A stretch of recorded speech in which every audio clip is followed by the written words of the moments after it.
नमस्कार, उत्तराखंड समाचार में आपका स्वागत है। मैं शिखा त्यागी। सबसे पहले एक नजर सुर्खियों पर।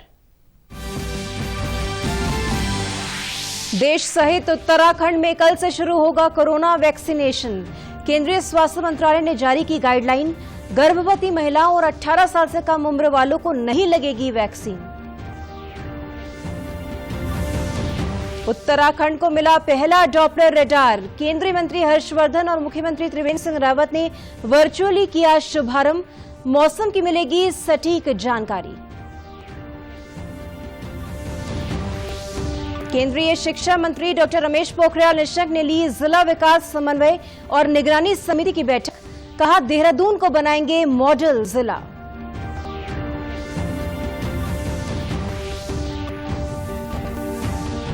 और एसटीएफ ने किया फर्जी अंतर्राष्ट्रीय कॉल सेंटर का खुलासा। अमेरिका और यूरोपीय देशों के लोगों से करते थे ठगी। 21 कंप्यूटर समेत 5 लोग गिरफ्तार।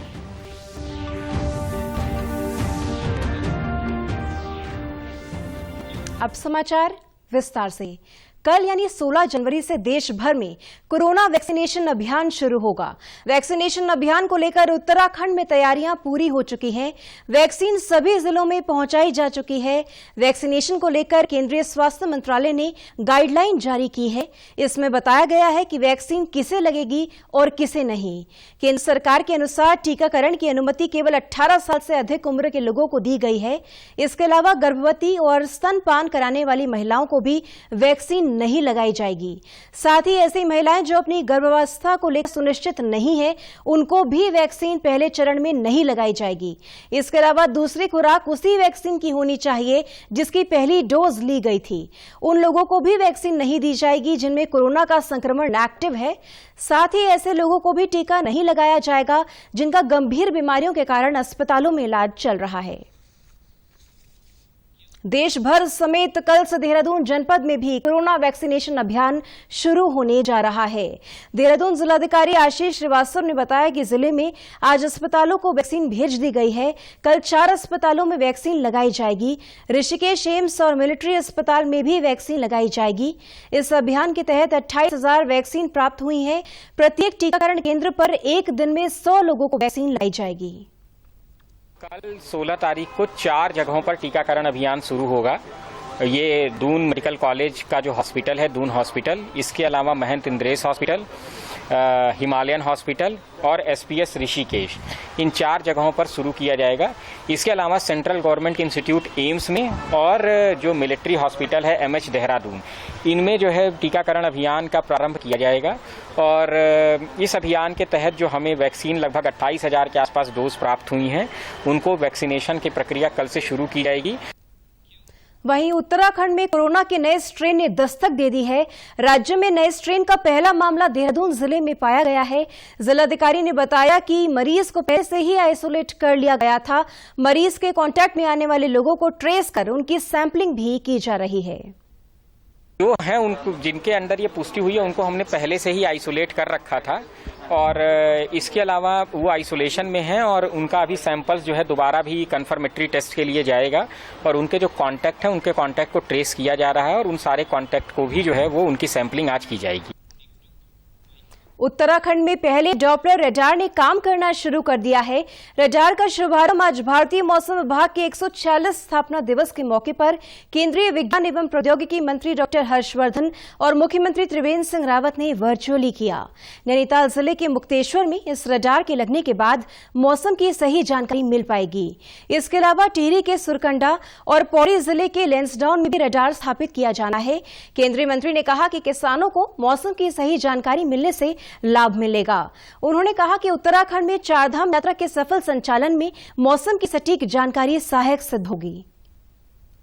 मुक्तेश्वर में नए डॉपलर रडार जो है मिले हैं और उनके कारण निश्चित रूप से जहां हमारे विभाग की जो कैपेसिटी है, काबिलियत है, वो बेहतर होगी किसानों को और विशेष रूप से जो इन प्रदेशों के अंदर खासकर आपके 4 धाम के अंदर और कैलाश मानसरोवर के अंदर, तो इन सब स्थानों पर जाने वाले यात्रा करते हैं, उनको मौसम संबंधी जानकारी देने के लिए जो अभी सुविधाएं हम लोगों के लिए भी उपलब्ध कराना संभव होगा। ये अपने आप में हम लोगों के लिए बहुत सौभाग्य की बात है। मुख्यमंत्री त्रिवेंद्र सिंह रावत ने कहा कि आपदा की दृष्टि से उत्तराखंड संवेदनशील राज्य है। आपदा की स्थिति से निपटने में डॉप्लर रडार के लगने से मदद मिलेगी। उन्होंने कहा कि प्रदेश में अन्य स्थानों पर रडार स्थापित करने में राज्य सरकार पूरी मदद कर रही है। राज्य सरकार उत्तराखंड में लगने वाले 3 डॉप्लर मौसम रडारों की स्थापना में महत्वपूर्ण भूमिका निभा रही है। राज्य सरकार ने मुक्तेश्वर में रडार स्थापना तो भूमि, मूलभूत सुविधाएं, सड़क, बिजली, पानी उपलब्ध कराने हेतु जगह को विकसित करने में पूर्ण सहयोग दिया है। दूसरे रडार की स्थापना हेतु उत्तराखंड राज्य ने सुरकंडा, लैंसडाउन, ये हमारा गढ़वाल राइफल का रिक्रूटिंग सेंटर है और अच्छा हिल स्टेशन है, वहां पर भी अनापत्ति मिलने के पश्चात वहां पर भी जगह विकसित की जाएगी। केंद्रीय शिक्षा मंत्री डॉक्टर रमेश पोखरियाल निशंक ने देहरादून में जिला विकास समन्वय और निगरानी समिति यानी दिशा की बैठक ली। उन्होंने विकास कार्यों की विभागवार समीक्षा की। केंद्रीय शिक्षा मंत्री ने अधिकारियों को केंद्र की योजनाओं का गुणवत्तापूर्ण काम तय समय में करने के निर्देश दिए। डॉक्टर निशंक ने कहा कि प्रधानमंत्री नरेंद्र मोदी के नेतृत्व में हम देहरादून को देश में एक मॉडल और आदर्श जिला बनाने के लिए प्रयासरत हैं। लगभग 30-32 ऐसे विभाग पद हैं जो केंद्र पोषित होते हैं और उनकी समीक्षा हमने पिछली बार भी की थी। मुझे खुशी है कि पिछली बार की जो बैठक में जो बिंदु आए थे और जो निर्देश दिए गए थे, काफी कुछ उसमें अच्छा हो रहा है। किसान आंदोलन को लेकर केंद्रीय शिक्षा मंत्री ने कहा कि केंद्र सरकार किसानों की हितैषी है और विपक्ष किसानों को गुमराह कर रहा है। केंद्र सरकार ने किसानों की मांग पर ही कृषि कानून बनाए हैं। किसानों की मांग पर ही किसान के 3 बिल बनाए गए।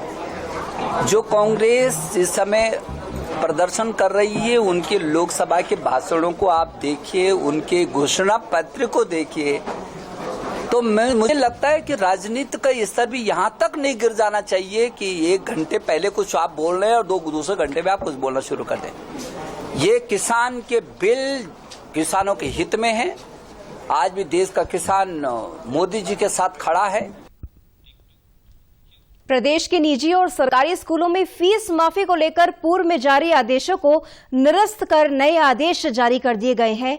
शिक्षा सचिव आर मीनाक्षी सुंदरम की ओर से महानिदेशक विद्यालय शिक्षा को जारी आदेश में कहा गया है, कक्षा 10वीं और 12वीं की कक्षाओं का संचालन अब भौतिक रूप से हो रहा है। इसीलिए भौतिक रूप से विद्यालय संचालित होने की तिथि से अभिभावकों को पूरी फीस जमा करानी होगी। इसके अलावा अन्य कक्षाओं में ऑनलाइन शिक्षण की अनुमति प्रदान की गई है। अभिभावकों को केवल ट्यूशन फीस ही जमा करनी होगी। आदेश में यह भी कहा गया है कि शिक्षण संस्थान फीस जमा करने के लिए अभिभावकों को राहत देंगे। इससे अभिभावक किश्तों में भी फीस जमा कर सकेंगे। इससे पूर्व हाईकोर्ट के निर्देश के बाद सरकार ने 22 जून 2020 और 24 जून 2020 के निजी और सरकारी स्कूलों पर पूरी फीस लेने के बजाय केवल ट्यूशन फीस लेने के निर्देश दिए थे। उस आदेश को तत्काल प्रभाव से समाप्त कर दिया गया है। राज्य निर्वाचन आयोग ने मतदाता नियमावली को अंतिम प्रकाशन कर दिया है। मुख्य निर्वाचन अधिकारी सौजन्या ने बताया कि राज्य में 76,775 मतदाता बढ़ गए हैं। राज्य में मतदाताओं की संख्या अब 78,15,192 हो गई है।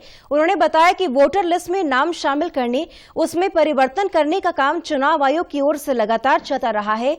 पूरी जांच करने के बाद 1 जनवरी 2021 को 18 साल की उम्र पूरी करने वाले नागरिकों का नाम जोड़कर फाइनल वोटर लिस्ट बनाई गई।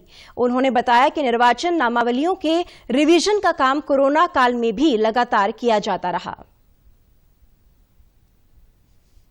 आज जो हमारा समरी रिवीजन है 2021 जनवरी 1 को जो भी बच्चे 18 साल के होते हैं उनको इंक्लूड कराते हुए जो हमारा समरी रिवीजन का जो प्रोसेस नवंबर से शुरू हो गया था वो कंप्लीट हो चुका है। आज उसका पब्लिकेशन है। तो फाइनल रोल जो हमारा है, जो मदर रोल प्लस हमारा जो समरी रिवीजन का एडिशन के बाद जो हमारा फाइनल रोल आज पब्लिश हुआ है, उसमें टोटल वोटर्स जो है हमारा 78,15,192 वोटर्स अभी हो चुके हैं।